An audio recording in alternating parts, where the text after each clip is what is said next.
Un sourire qui ne laisse rien transparaître et qui pendant des années n'aura pas éveillé le moindre soupçon. Ex-agent du FBI recruté par Moscou, Robert Hanssen est mort en prison.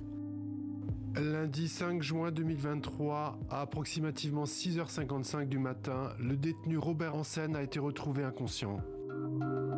Âgé de 79 ans, Robert Hanssen aura passé ces 2 dernières décennies sous les barreaux.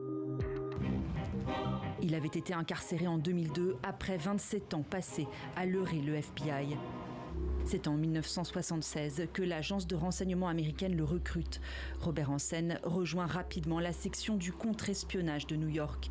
En pleine guerre froide, son rôle consiste à traquer les espions de Moscou sur le sol américain, mais aussi à recruter des diplomates russes aux Nations Unies.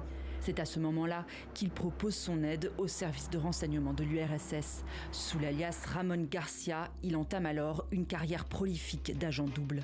Le haut responsable livrera quelques 6000 pages de documents, dont des plans militaires et des logiciels du contre-espionnage, ainsi que les noms de plusieurs taupes américaines infiltrées côté russe. En contrepartie, il recevra $1,5 million et des diamants.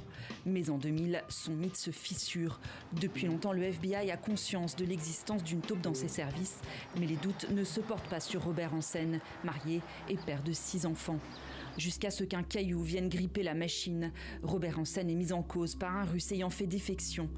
L'agent double est d'abord placé sous surveillance dans son bureau, alors qu'il s'apprêtait à déposer des documents secrets destinés aux Russes dans ce parc en Virginie. Il est arrêté. Robert Hanssen accepte de collaborer et s'évite ainsi la peine de mort. Il est condamné en 2002 à la prison à vie. Il subira près de 200 heures d'interrogatoire. Aux enquêteurs, l'Américain avait alors admis avoir agi par appât du gain.